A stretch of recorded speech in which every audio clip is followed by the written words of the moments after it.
Alright, so for this video, I'm going to be showing my newly built reconstructed Guardian Angel deck. And I've been getting some more cards lately.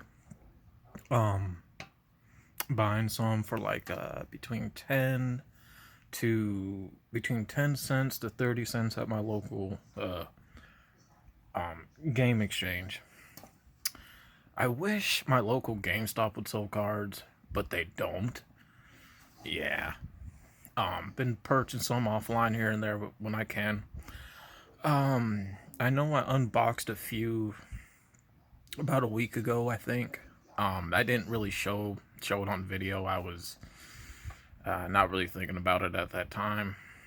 But I did build a new deck because I got like 100 cards and they weren't the best cards, but I really started looking through them, as well as going again to my local game exchange, and I decided to build another type of profile deck called Hellspawn.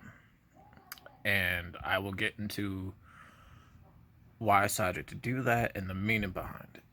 This one right here, I'm still working on building a Yugi slash Attempts deck. Yeah, and we know a lot of, getting cards and stuff can cost, some money. So, I'm still trying to get all 530 cards. That's how many profile cards are in total with Yugi slash Attempt. He has a total of 530 cards. Kaiba has, if I counted correctly, I think he has 380, and Joey has 250 cards total. So, yeah. So I'm gonna show my newly reconstructed Guardian Angel deck, and the reason why I reconstructed it, I started noting some of the cards I was adding started becoming off balance, not fitting with the theme. And again, I wanted to have a deck of my own built from the ground up. May not be the best, but I do enjoy it. It's my own personal one. One thing I will say when it comes to what's the name of the company again? Konami, with the Yu-Gi-Oh franchise. I get its focus on dual monsters. You have your dragons, your spellcasters, fairies, field monsters. You have like your metal when it comes to like alloys and Yu-Gi-Oh. Divined, as in anything to do with like mythological or godly beings in the world of Yu-Gi-Oh. I know when Yu-Gi-Oh GX we were introduced to the hero aspect of hero themed cards or designs. And for me, one thing that I noticed that Konoe with the Yu-Gi-Oh franchise doesn't necessarily have, or any what's the word I'm trying to use here? Cards that are based off one's heritage, if you will. And for me, I notice, they don't have any cards based off of my heritage, which is Native American. And there's only one actual Native American card that may not look like it, but it is, and that's the card that I have in here, which is Guardian Itosa. It is very, her design is definitely based off Native American culture design, which also, with the wings, give it that holy aspect. So I decided, you know what, let me build something based off of with religion, with beliefs. I'm not so much as a religious person these days anymore. I'm more so spiritual, and that is because I went through a lot of religious drama in my life, especially growing up in the church. And then at the end, it was my choice to leave. So I wanted to really keep with the theme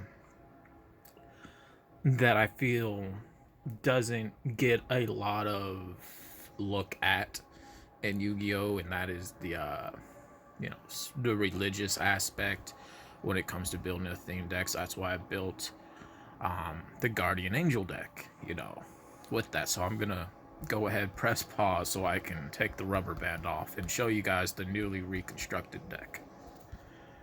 And this deck, that I built is for fun. I wouldn't really get into like actual tournament duels and stuff. But I'm gonna show you guys, so let me go ahead and pause the video. Okay, so I got the rubber band off. Let me go ahead and just brush off some of this right here. So here's the first card, trap card right there.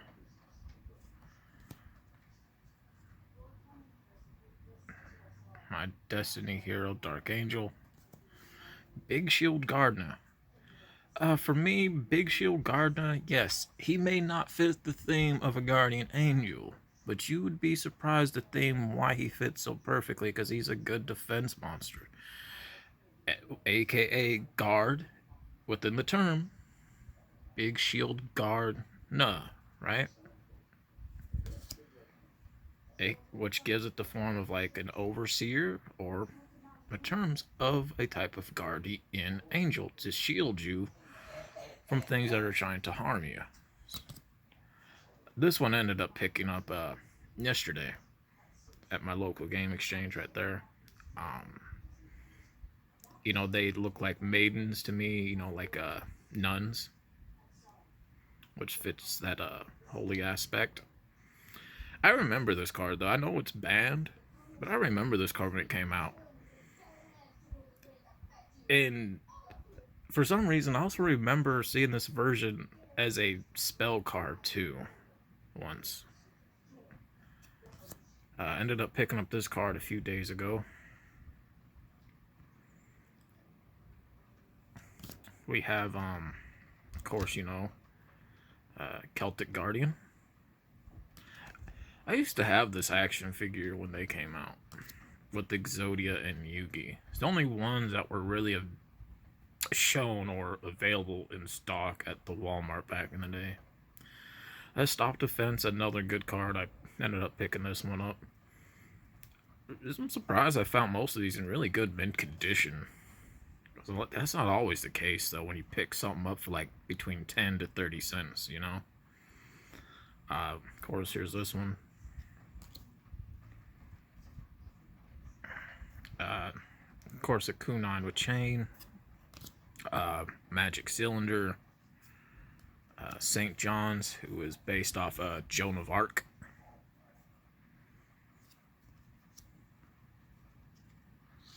Ultimate Fusion. Change of Hearts. Blade Knight.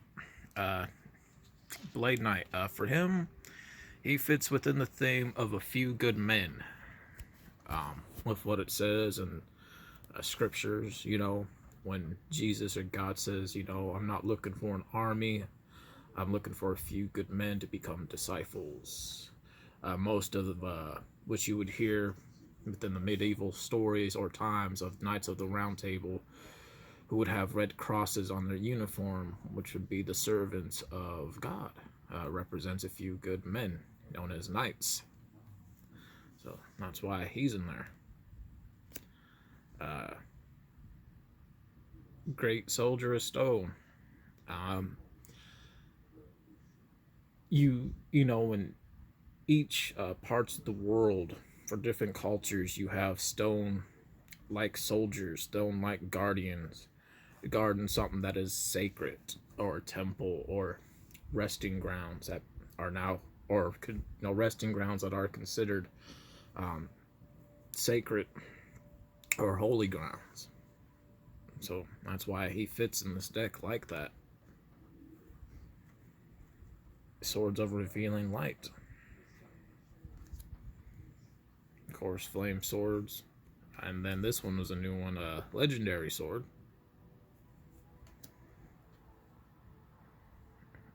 Had Noble Knights John. based off Joan of Arc.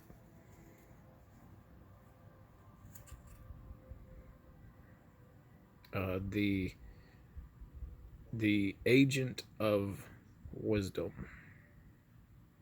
I picked that one up. This is one of my favorite trap cards. Out of like a desperate move, if I ever came to it with it. Soul Rope.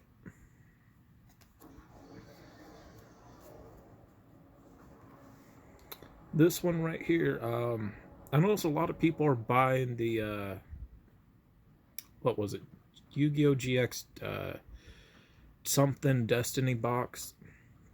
All because people want to pull this card. This card is not that rare. It's not that valuable.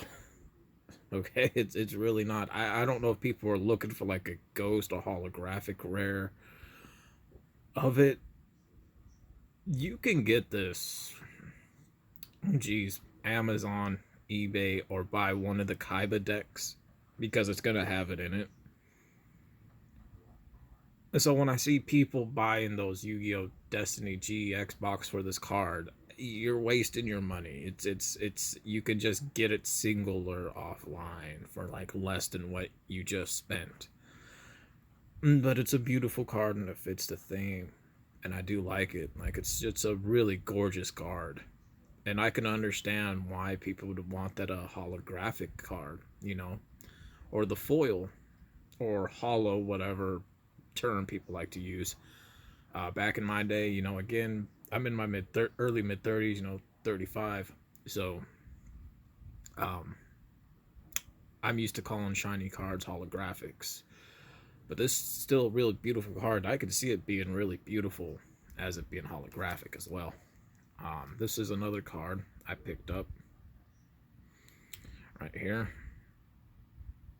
That's another type of theme that's in Duel Monsters, is the fairy cards. To me, it doesn't look like a fairy card though, but I get why they probably named it that so they wouldn't offend people. But it doesn't offend me. With the angel design being listed as that, I understand why they had to do that. I do. The only type of fairy cards I can't stand that I see out these days are those cutesy, bubbly ones. I don't know what else to call it. It's just like, you know, it is what it is.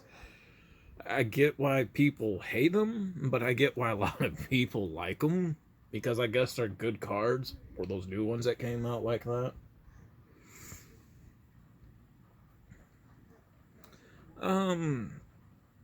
So the theme of this card goes into another card in there as well. And it fits the theme of one of the trap cards, but it also fits the theme of one of the cards that I have in the Hellspawn deck that I'll get to.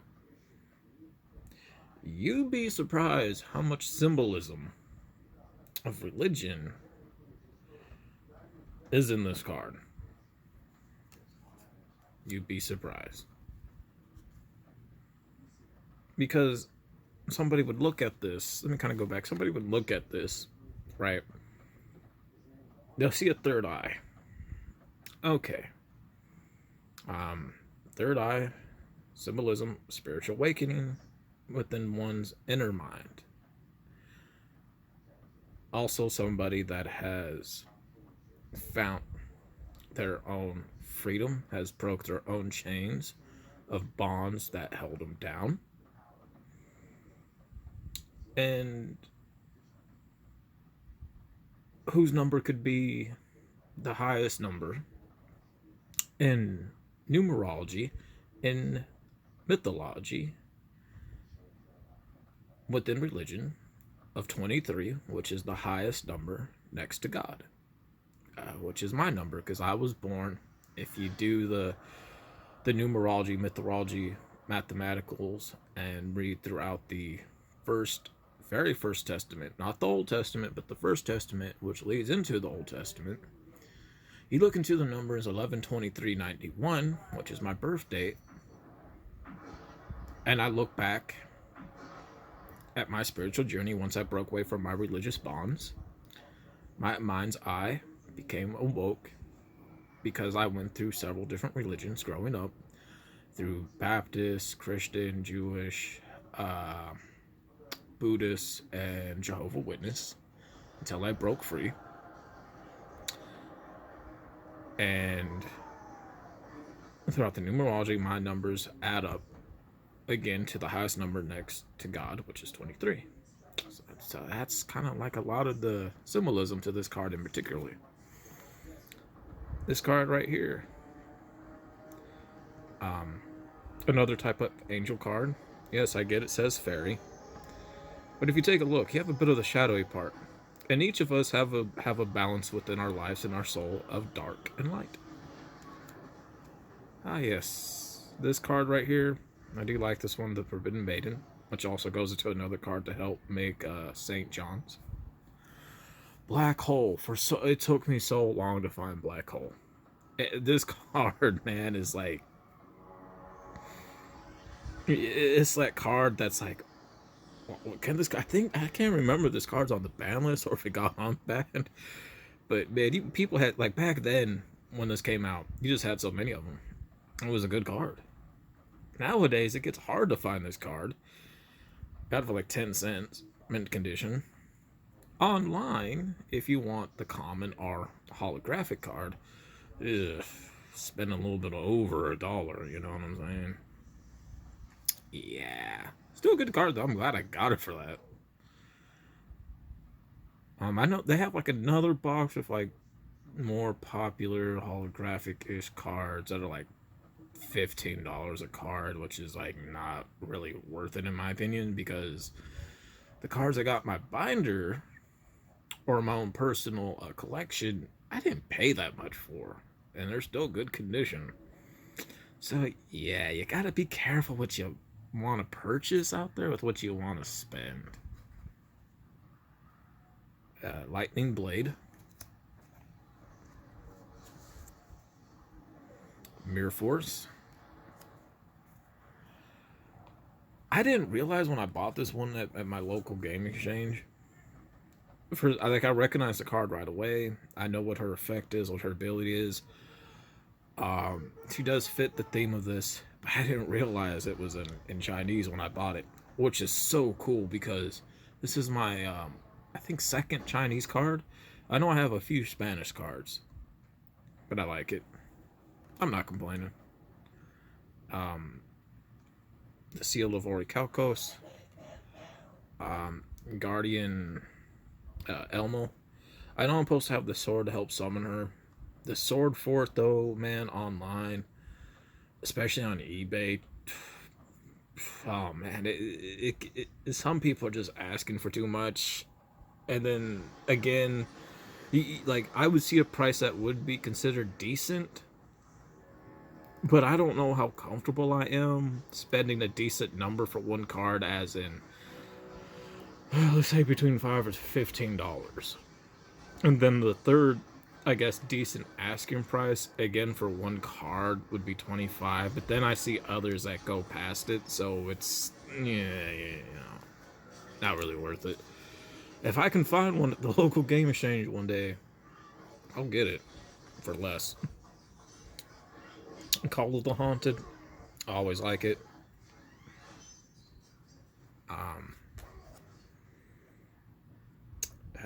Crystal Sword Itoso, if I'm reading that correctly. Soul Exchange. Man, I really missed the holographic Soul Exchange. I don't see it a lot of times. I just like it. It just really looked cool back in the day. There's that one.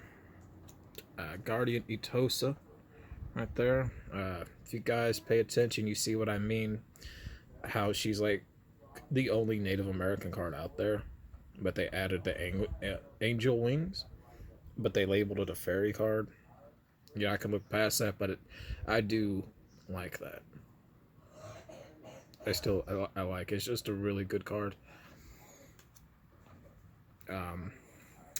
Guardian Angel John.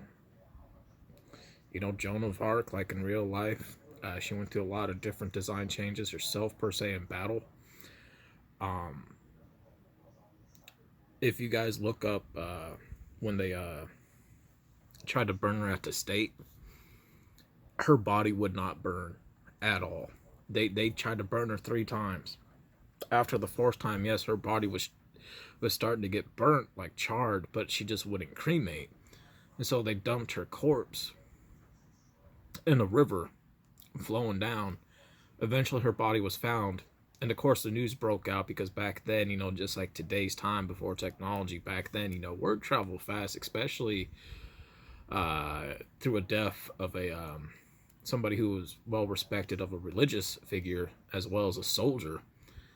So when the France, I believe it was, found her body, she did come back to life a little bit.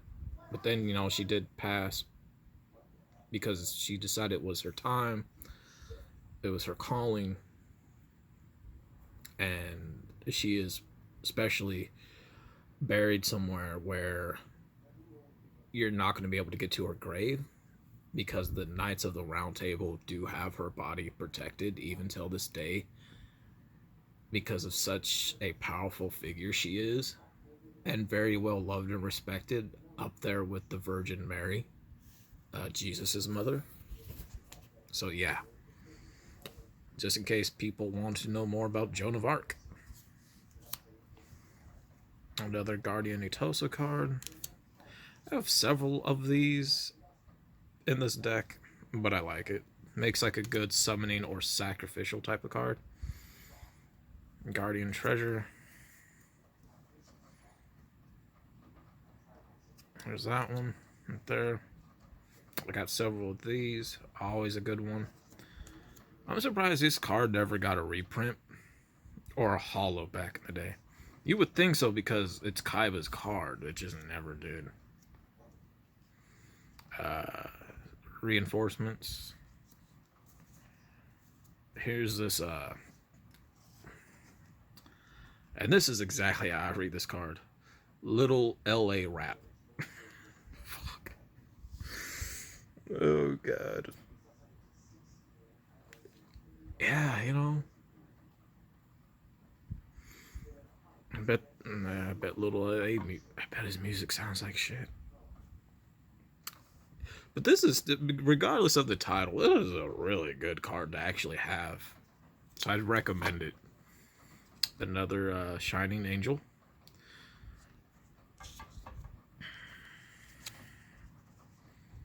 Card. Kind of like a little card exchange thing. Another Shining Angel. So I'm going to tell you guys a funny story. Right? Now keep in mind, I have glaucoma, so my eyesight's not the best. I had glasses at a young age. For some reason, when I was young, especially seeing this card summoned in the anime series, and then seeing it several times in real life before I got older, I always thought, from a far distance on this end, it looked like a basketball he was holding.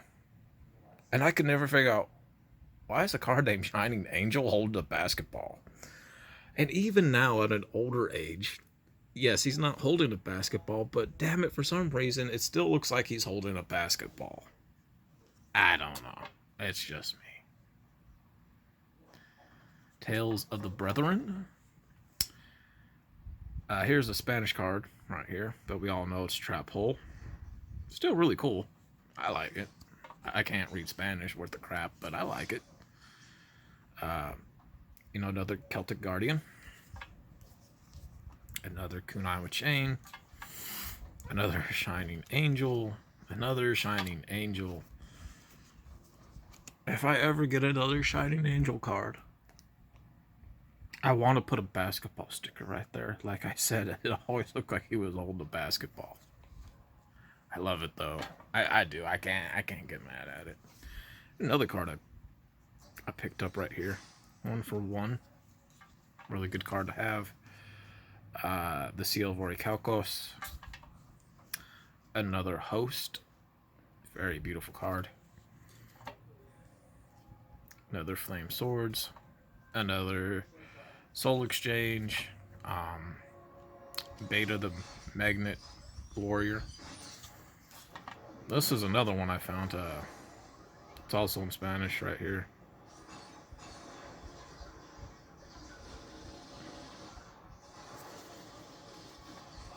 We have Enemy Controller, Valkyrie and the Magnet Warrior.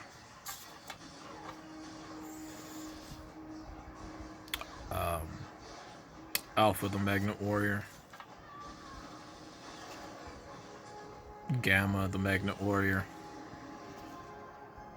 Champions something. Another card I unboxed. Bonfire, which helps you draw some cards right there. Or summon. Cool, I'm actually glad I got this. Oh yeah, that's the one that came in this one right here. The dual mirrors thing. A bit of a scam when it comes to this tin. Not gonna lie. I like it. I like the tin, but I know what you're getting is not gonna be what people are gonna be wanting to get in the tins. So there's my newly rebuilt profile deck of my Guardian Angel deck. I'm gonna put this on pause, put the rubber band back around it, and I'm gonna grab my Hellspawn deck I built. Alright, so here's my Hellspawn deck. Within this part of the video, I'm gonna talk about the idea, the mythology, and some history when it comes, for those that may not know, the representation of what you'll see when it comes to fairies and some of the spellcasters in here.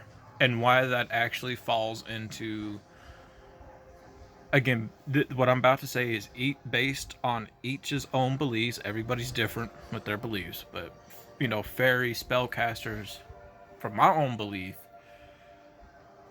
falls into Satanism, right? Fairies are to lure, to mislead children for Satan.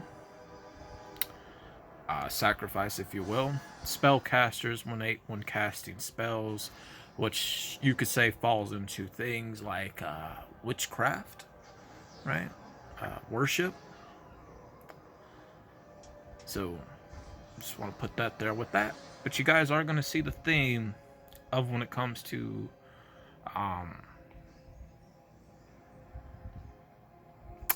demonic type of cards as well in here. The Investigator Spy. I haven't seen this card in a long time. Got that one yesterday. Rashing. My reading's not the best. I am actually autistic with dyslexic and dyscalculia, for those that don't know. Now this deck, the reason why I named it Hellspawn deck is because it's not considered to be the first. I want to say it's not considered to be a good deck. It's not considered to be strong. I made it in a sense with the meaning of Hellspawn, as in you're gonna see cards in here that you're gonna say to yourself, is this serious? Is it not? The cards, when it comes to certain things like the spell and trap cards, are helped for using as in spamming a card or cards or monster, right? Which gives it the name Hellspawn. In other words, it's hell for me because I have to play it and I know that it's going to be agitating for the opponent, which then gives the word spawn, as in I'm just going to help me spawn or spam certain cards, especially when it comes to certain magic and trap cards in here that can be used as monsters as well.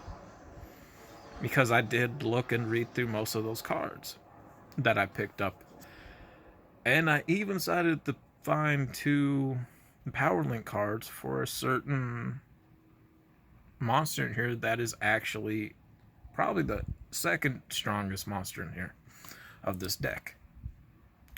And so when the opponent will get agitated, it's like, man, why does this dude keep spawning certain things or spamming, whatever you want to call it, where it gets absolutely annoying. Just like this type of a card for those that know I got several copies of these. So yes, it's what gives it the title, which I gave it, Hellspawn deck. Because with the light, you have to have the dark to keep that balance. A lot of these cards are starting to kind of fall under, starting to slide off. So yeah, I got to get a new phone, one new recording phone. This one's starting to act up. But yeah, that's the meaning, and me break it down the best I can to explain the deck right here. Again, I built it because, why not? Needs that balance. Again, I would probably never duel though, but I do like Yu-Gi-Oh. I am glad I'm getting back into collecting with Yu-Gi-Oh. It is expensive. I'm not gonna lie, it is expensive.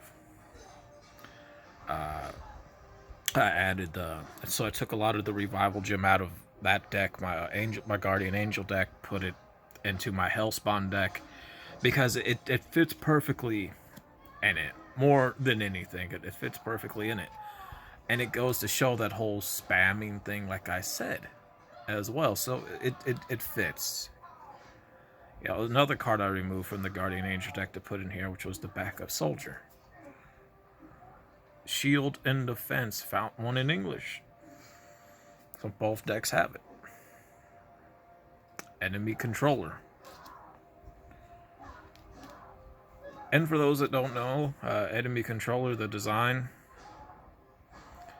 is based off two designs of a controller, a Sega and a Dreamcast. The more you know. Here's this one right here, XYZ burst.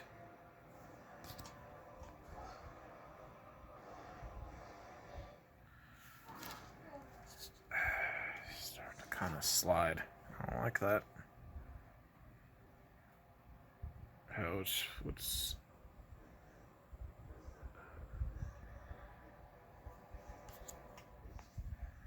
here's this one right here. Mind drain. Oh yeah.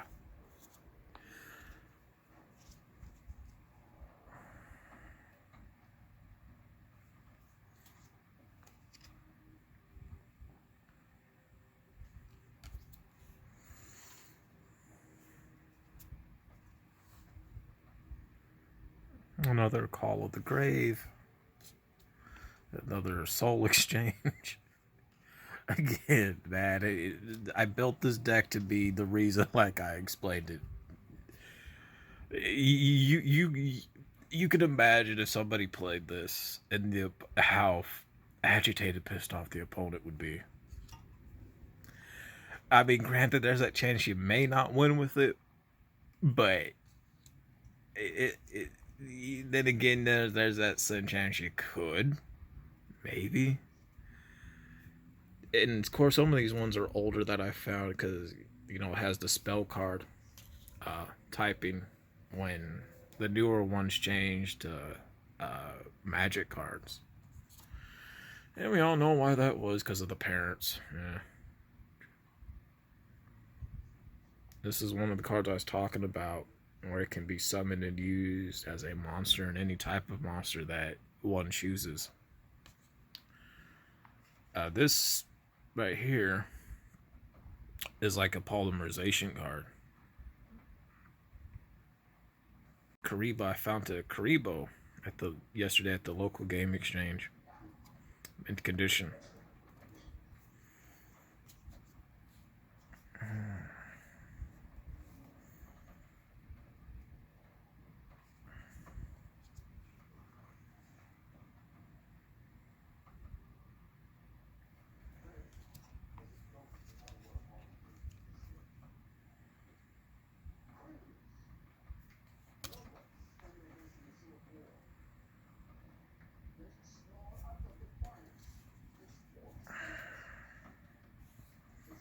Another weed out. Yeah.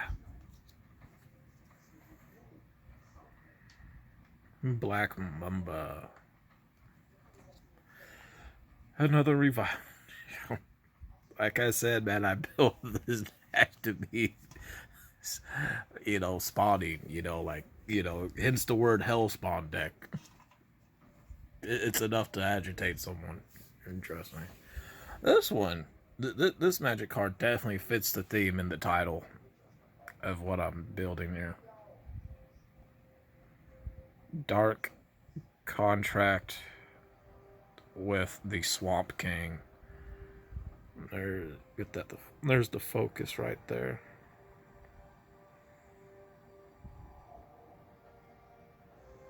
And it's a hollow.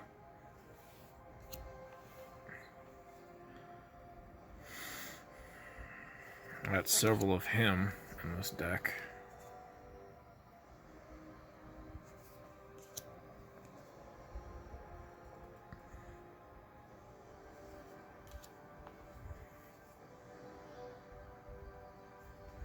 And it took me a while because I really had to look and pick cards that also would look the theme of a hell creature.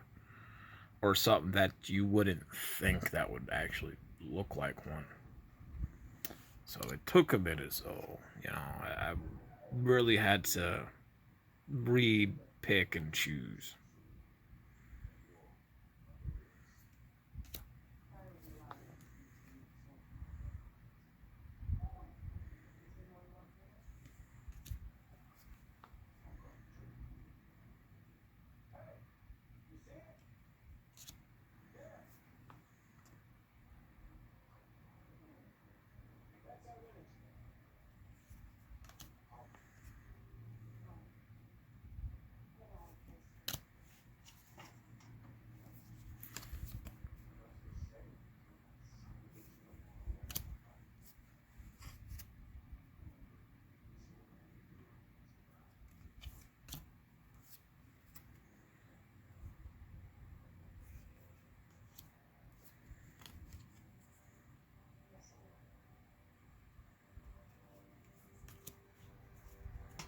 Oh, man. Okay. We can go ahead and... Ooh, crack that right there. It feels good. It's tiring holding the phone with one hand. This is the first out of the second. I know. Wait, how do you say that? Yeah, first out of 2 strong monsters in this deck that I can actually summon to use, based off ritual cards that I have that I can use for it or sacrifice, along with some link cards. Oh yeah.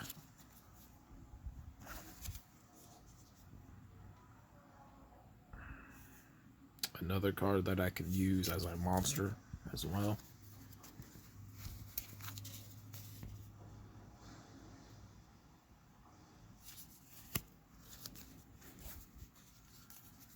Okay, it's kind of falling, slipping.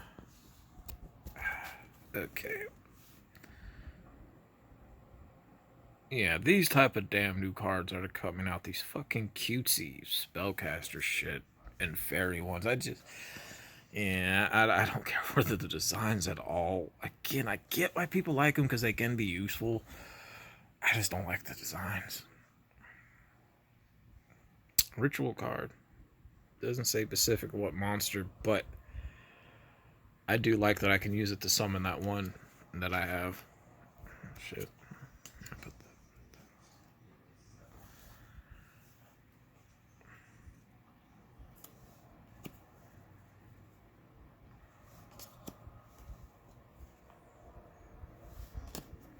And here's the second strongest monster that I have within this deck.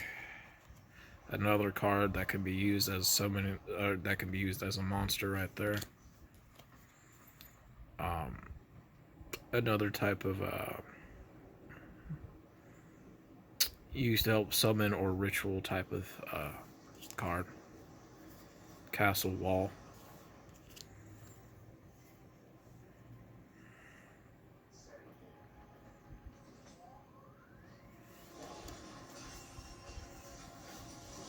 I had to get this card I just haven't seen this card in a long time. It says Spellcaster, but it also looks more like something to be more like a fairy card because of the elf ears.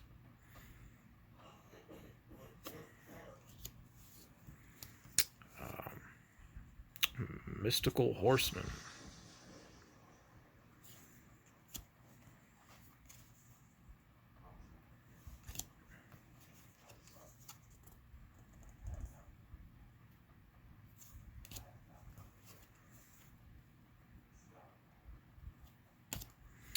And of course, we got this one right there. And I found Battle Ox.